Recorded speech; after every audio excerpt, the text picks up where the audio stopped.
welcome back to Elite Literary Book Group. I'm Rachel Beck, and today I'm going to finish Jude the Obscure. Very happy and excited to just be done with this.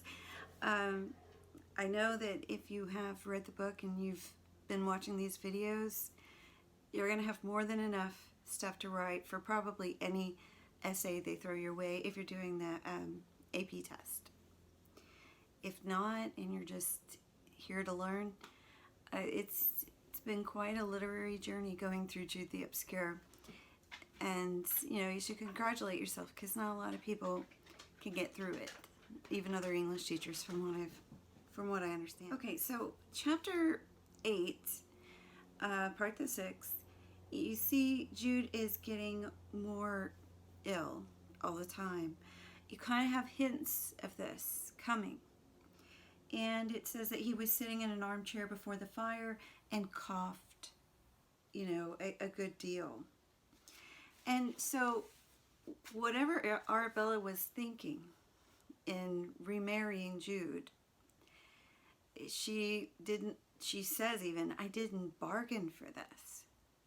But you never know what you're going to bargain for when you take somebody for, sickness and health. You never know what's going to happen, which is why you shouldn't make calculated decisions, because they don't always, come out the way that they should. But at any rate, she blames him, even though it was all her doing. So she says, I've got a bargain for my trouble in marrying thee over again, Arabella was saying to him. I shall have to keep thee entirely. That's what 'twill come to. I shall have to make black pot and sausages and hawk 'em about the street, all to support an invalid husband I no business to be saddled with at all. Why didn't you keep your health, deceiving one like this? You were well enough when the wedding was. Ah, yes, said he, laughing acridly. I have been thinking my foolish feeling about the pig you and I killed during our first marriage. I feel now that the greatest mercy that could be vouchsafed to me would be that something should serve me up as I served that animal. And so I've talked about this before in my other videos, but one thing you see very clearly in this tragedy is the element of naturalism and the comparison with nature. Nature is not always nice and pretty. Nature's cruel. And, what we do, of course, to survive, especially these days at the amount of consumption and everything that we have, it's cruel to, the environment, but it's also survival. And this is pretty close to around the time that Darwin was writing I guess he did a little bit before Dickens' time, but people were talking about the origin of species, the survival of the fittest. So Jude he knows that his time is coming up. And so he asks his wife for a little favor. I want to see Sue again. And of course she's not thrilled to be asking about Sue. And he just wants her to, just let me see her. You can, do whatever you want. I don't know how much longer I'm going to live. And she says, it is like you to insult a lawful wife by asking such a thing. It's just an order not to insult you that I ask you to do it. You know I love Sue. I don't wish to mince the matter. There stands the fact. I love her. I could find a dozen ways of sending a letter to her without your knowledge. But I wish to be quite above board with you and her husband. A message through you asking her to come is at least free from any odor of intrigue. If she retains any of her old nature at all, she'll come. You've no respect for marriage whatsoever, or its rights and duties.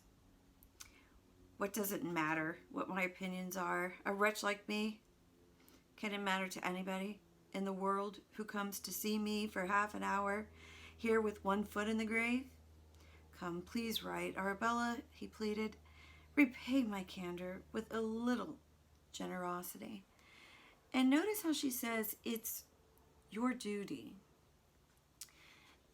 This word is going to come up with Sue, but in a very cringeworthy way when we get there. But in a way, he has kind of acted like Sue. Sue felt like it was her duty to go back to Phillotson. It was the honorable thing to do. It was a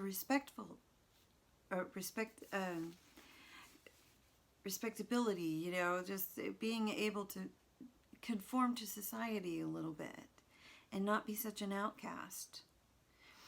And, you know, and when he was getting accused of not wanting to marry Arabella and basically just using her, you know, he said, that's not me. I'd marry the whore of Babylon if I had to protect my honor, to protect my duty. But that's also very legalistic in the way that they're talking about it. It's like, it's almost as if this is also living by the letter. So she says that she'll write him. After, of course, they get into a bigger fight, though, and she says, what do you want her to know about how you are for? She don't want to see you. She's the rat that forsook a sinking ship, meaning she got off this ship before it was sinking. Good for her. Good riddance. And this makes him so angry that he actually gets up and kind of pins her down and threatens to kill her, basically. And she says, you know, he says to say another word about her and I'll kill you here and now. I've everything to gain by it, my own death not being the least part. I don't think there's no meaning in what I say. And she says, well, what do you want me to do? And he says, promise you'll never speak ill of her again, is basically what he's saying. And then he talks to her more calmly and she agrees to write Sue. And she does write Sue, I think, but she doesn't ever send it. And it's, you know, it's hard to say at this point if it's jealousy or if it's just the typical carelessness of Arabella. Just as she was careless about her own son traveling. You know, her carelessness is going to also be important at the end. So he's sick, probably has something along the lines of tuberculosis, consumption is what they called it.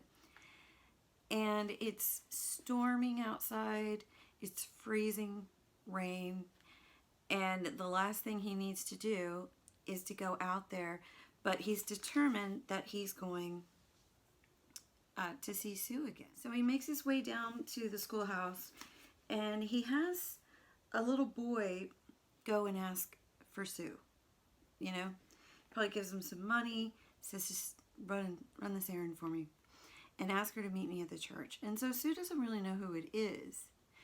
And she gets there, and of course she sees Jude, and he's sick.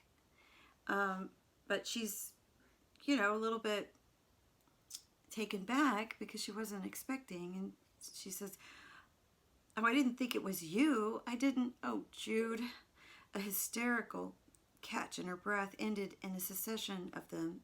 He advanced, but she quickly recovered and went back. Don't go, he implored. This is my last time. I thought it would be less intrusive than to enter your house, and I shall never come again. Don't then be unmerciful, Sue.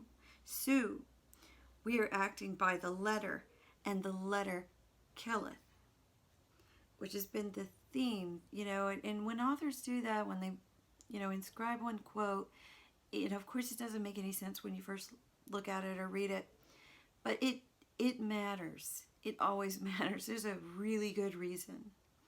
And, you know, it's hard to define themes of what this is really all about. especially when Hardy just says it's about a boy who doesn't get to go to Oxford. And it doesn't sound that tragic, but it is tragic. So she agrees to stay for a little bit, but then she says, along these lines, I want to congratulate you for remarrying Arabella. I think it was a great idea. God above, is that all I've come to hear? If there is anything more degrading, immoral, unnatural than another in my life, it is this meretricious contract with Arabella which has been called doing the right thing. And you too. You call yourself Philipson's wife. His wife. You're mine. Don't make me rush away from you. I can't bear much. But on this point, I am decided. I cannot understand how you did it. How you think it. I cannot. Never mind that. He's a kind husband to me. And I've wrestled and struggled and fasted and prayed. I have nearly brought my body into complete subjection. And you mustn't. Will you wake? Oh, you darling little fool, where is your reason? You seem to have suffered the loss of your faculties. I would argue with you if I didn't know that a woman in your state of feeling is quite beyond all appeals to her brains. Or is it that you are humbugging yourself, as so many women do about these things, and don't actually believe what you pretend to, and only are indulging in the luxury of emotion raised by an effective belief? Luxury, how can you be so cruel? And it almost sounds like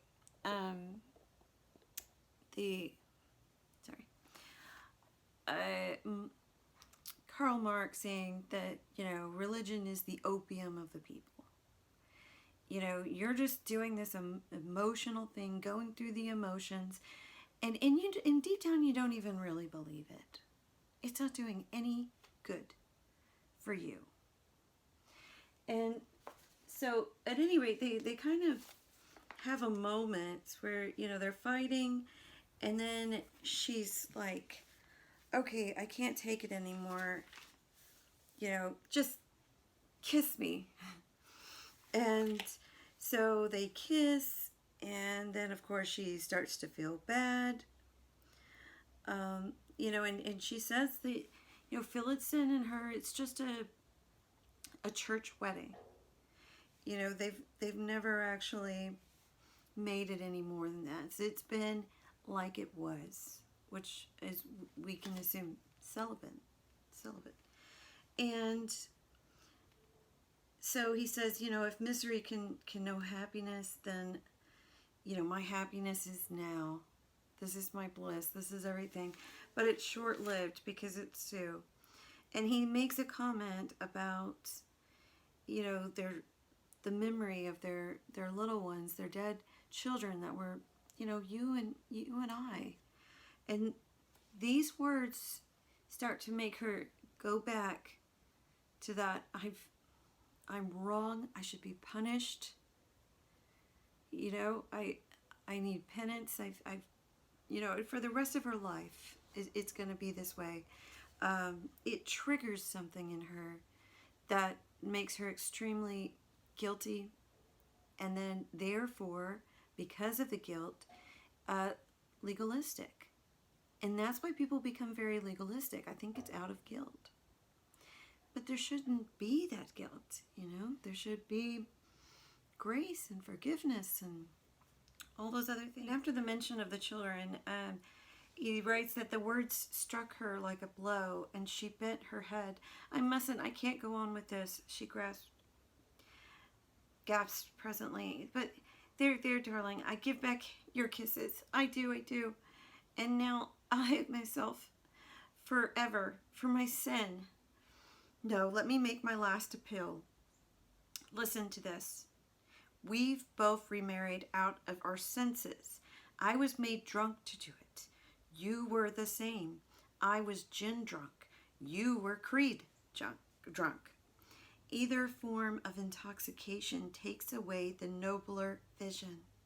Let us then shake off our mistakes and run away together. And this she just cannot do.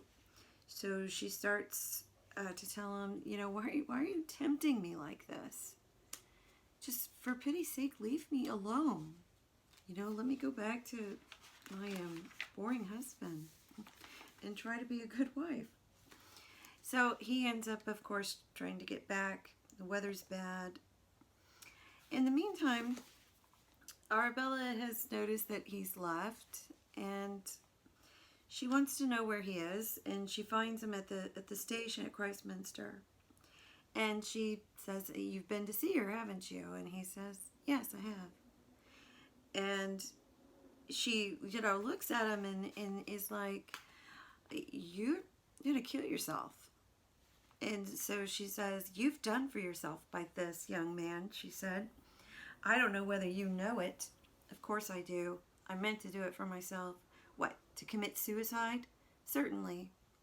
"Why, I'm blessed. Kill yourself for a woman." "Listen to me, Arabella. You think you are stronger, and so you are in a physical sense. Now, you could push me over like a 9-pin. You did not send that letter the other day, and I could not resent your conduct. But I am not so weak in another way as you think.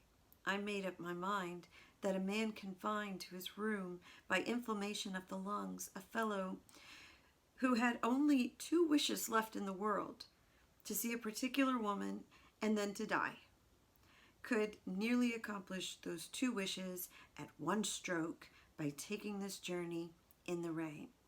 That I've done. I have seen her for the last time, and I finished myself and put it into this feverish life which ought never to have begun. Okay, so the next chapter, they're walking, this is the next chapter.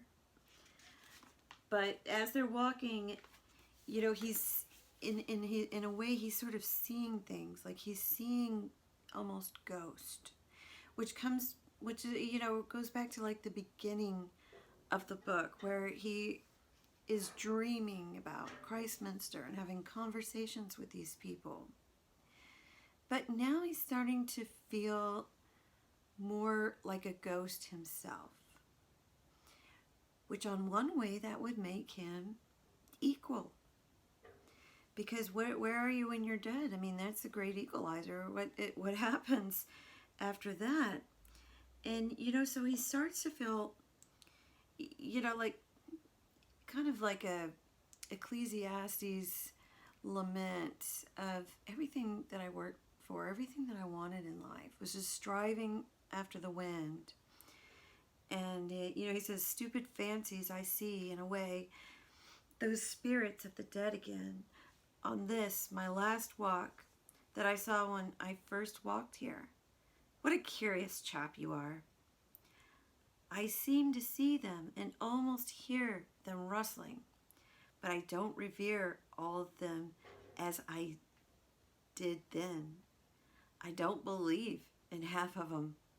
The theologians, the apologists and their kin, the metaphysicians, the high-handed statesmen and others no longer interest me. All that has been spoiled for me by the grind of stern reality.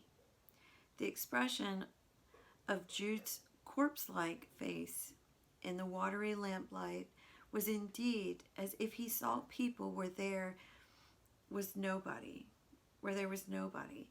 At moments he stood still by an archway, like one watching a figure walk out. Then he would look at the window, like one discerning a familiar face behind it. He seemed to hear voices, whose words he repeated as if to gather their meaning. They seemed laughing at me." So you have to think, what are they laughing at? Are they laughing at him because he couldn't accomplish it? Or are they laughing because he made it so important in his life that he thought it was so meaningful? And maybe they're there to tell him that it wasn't, after all. Okay, so in the meantime, Sue goes home and she's feeling extremely guilty. And so she starts like trying to, clean like crazy. And Miss Edlin is there, and she's like, what are you doing messing up your pretty hands? You don't need to be cleaning or doing any of that stuff. You have servants. And, she starts to get into this, I should be punished for what I've done. I've done something awful. And she says, what happened? And she told her that she's seen Jude. And the widow Edlin is like, I told you it was going to be like this. You're never going to get over him. You shouldn't have gotten married. And she's determined, and she says, no, she decides, I'm going to go to him and be a, proper wife and sleep in the same room. And she says to the widow Edlin, it's my duty.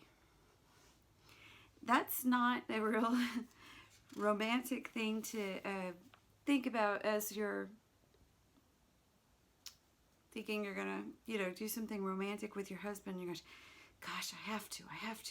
It's my duty to do it. So, Mrs. Edlin is shaking her head like, I have never seen anything quite like this in my life. So she's about to go to his room, and she doesn't hear anything, and she goes, oh, what, maybe he's dead, and I would be free. But no such luck. He starts snoring again, and so she goes in there, and he's kind of like, I guess like he's never seen her come into his room, and goes, what are you doing, Susanna? And she's like, I've come to you, Richard. Are you going to let me in tonight? And you have to be very careful with the language when you're talking about Victorian readers. You can't explicitly say what she's talking about, but you got to just know what she's talking about. And, she mentioned, when I jumped out of the window at Shaston, and just because you came to me, and, I've always felt guilty about that, and I ask for your pardon, you forgive me, and I'm going to make it up to you. But there's one thing I need to say. I've done something bad. She says, I've sinned against you this afternoon. How? I met Jude. I didn't know he was coming, and, well, I kissed him and let him kiss me. Oh, the old story. Richard, I didn't know we were going to kiss each other till we did. How many times? A good many. I don't know. I'm horrified to look back on it. And she promises it's never going to happen again. And he gets the New Testament out and says, put your hand on the Bible and promise on the Bible that you're never going to do this again. And she promises. And then she wants to fulfill her duty, as she calls it, which is, this is what I mean by it sounds cringeworthy for her to try to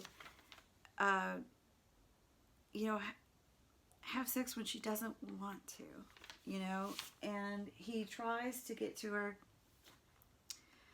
and says, he put his arm around to lift her up. Sue started back. What's the matter? He asked, speaking for the first time sternly. You shrink from me again, just as formally. No, Richard, I was not thinking. You wish to come in here? Yes. You still bear in mind what it means? Yes, it is my duty. Placing the candlestick on the chest of drawers, he had led her through the doorway, and lifting her bodily, kissed her. A quick look of aversion passed over her face, but clenching her teeth, she uttered no cry.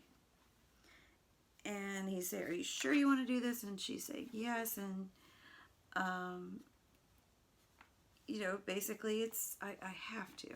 It's my duty. So, but, like I said before, it's the duty that Arabella also brings up with Jude, that, you are supposed to be a loving husband to me because that's what you signed up for.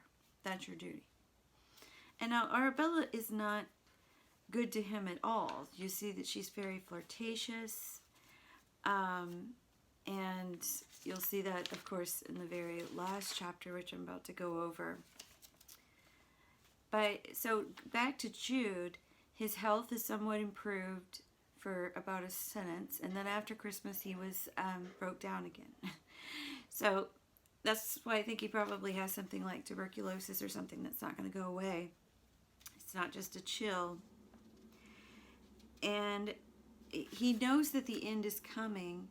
And at this point, you know, Arabella kind of changes her tune and asks him, you know, do you want to see her? Do you want to see Sue? And he says no. So Mrs. Edlin has been coming around to sort of help out with Jude, and she comes. She knows he's very sick, and it says that he impulsively asked how Sue was, and then said bluntly, remembering what Sue had told him, I suppose they're still only husband and wife in name? Mrs. Edlin hesitated. Well, no, it's different now. She begun it quite lately, all of her own free will. When did she begin? He asked quickly. The night after you came, but as a punishment to her poor self. He didn't wish it, but she insisted. Sue, my Sue, you darling fool, this is almost more than I can endure. Mrs. Edlin, don't be frightened by my rambling. I've got to talking to myself, lying here so many hours alone.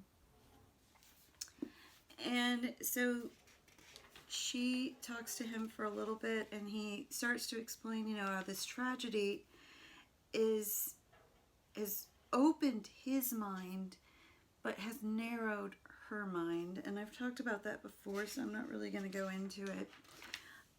So meanwhile, the shady physician comes, who is looking after Jude, of all things. And he makes his way, I mean, he gives him God knows what, and then he makes his way downstairs, and Arabella gives him a drink and sort of teases him, and I guess it kind of implies that she put something in his drink. I don't know, but she says, she said something like, do you remember when you gave this to me? And he says, I do, clever woman. But you must be prepared for the consequences. Putting his arm around her shoulders, he kissed her there and then. Don't, she whispered, laughing good-humoredly. My man will hear. She led him out of the house, and as she went back, she said to herself, well, weak women must provide for a rainy day, and if my poor fellow upstairs do go off, as I suppose he will soon, it's well to keep chances open. And I can't pick and choose now as I could when I was younger. And one must take the old if one can't get the young. So Arabella is one of those characters that never changes. She never grows. You know, you just kind of very consistently to the very end.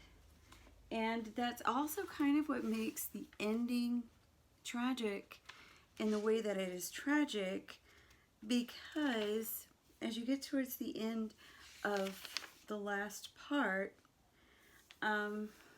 which is we're on the very last chapter now, and it's not very long, I'm going to go by it as quickly as I can. There's a festival going on, and Jude is really, really sick, but Arabella really wants to go out. You know, she's like, I'm sick of this nursing thing. I want to go out. I want to flirt with some guys.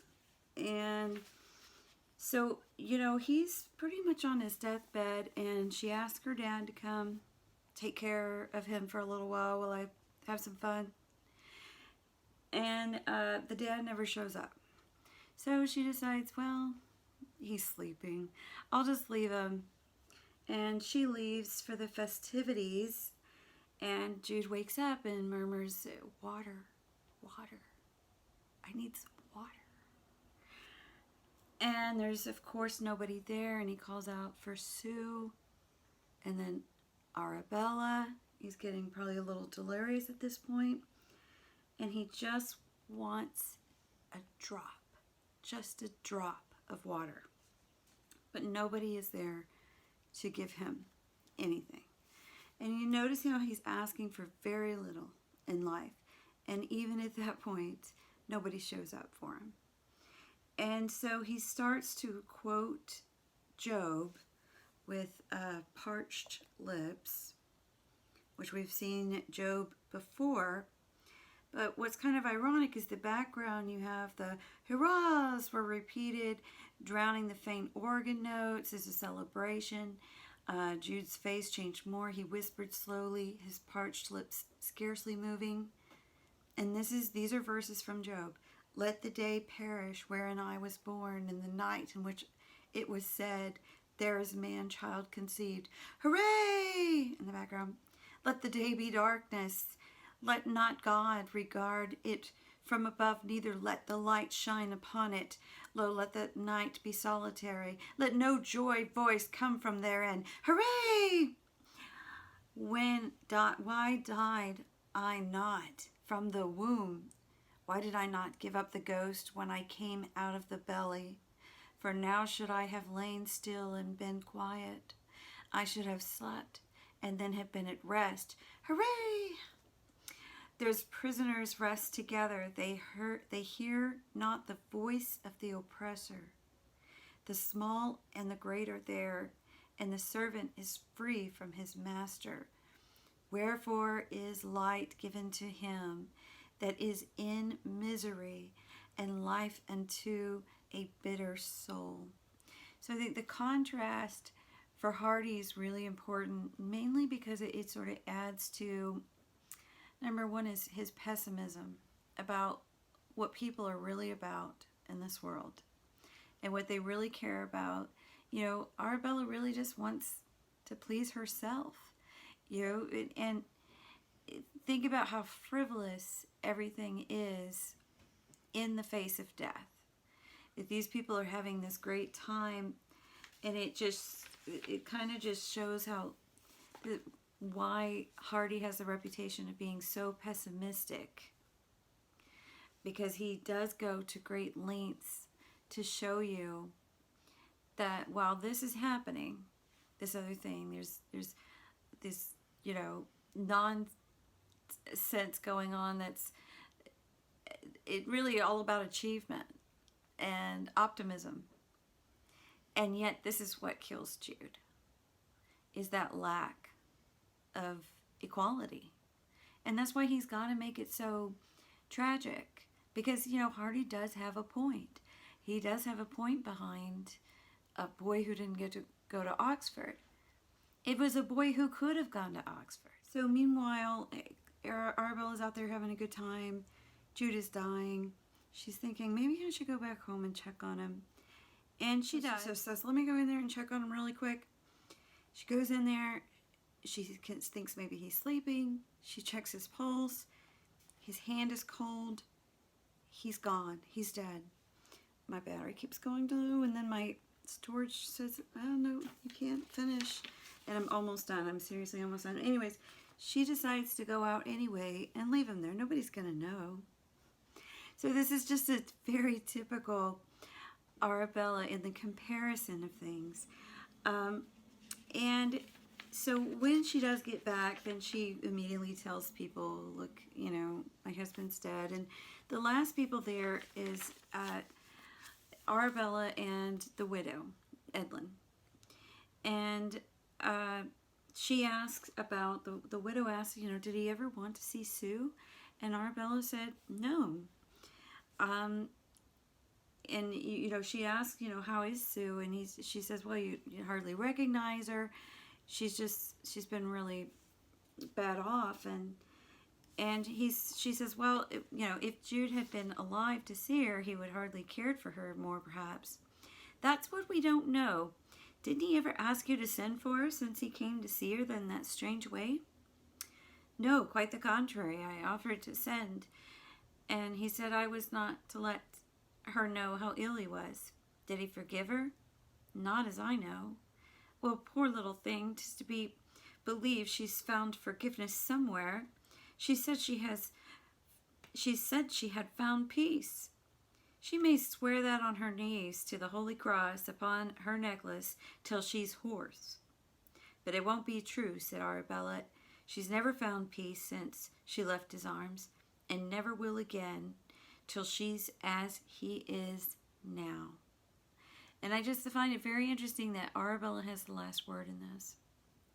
And I'm not going to go on and on because I don't have storage on my phone anymore from doing this video. But I'll probably make another video about, making this into a Q3 question, and how to answer it all. But that's all, folks. And so, anyways, if you're interested in other videos, just go to my channel. And I've done courses for The Great Gatsby, The Rise of Watching God, Catcher in the Rye, To Kill a Mockingbird. If you're interested in some other AP stuff too. All right, well, thank you so much for sticking with me. Good luck to you if you're taking this test. I know you'll be great. All right, thanks. Bye.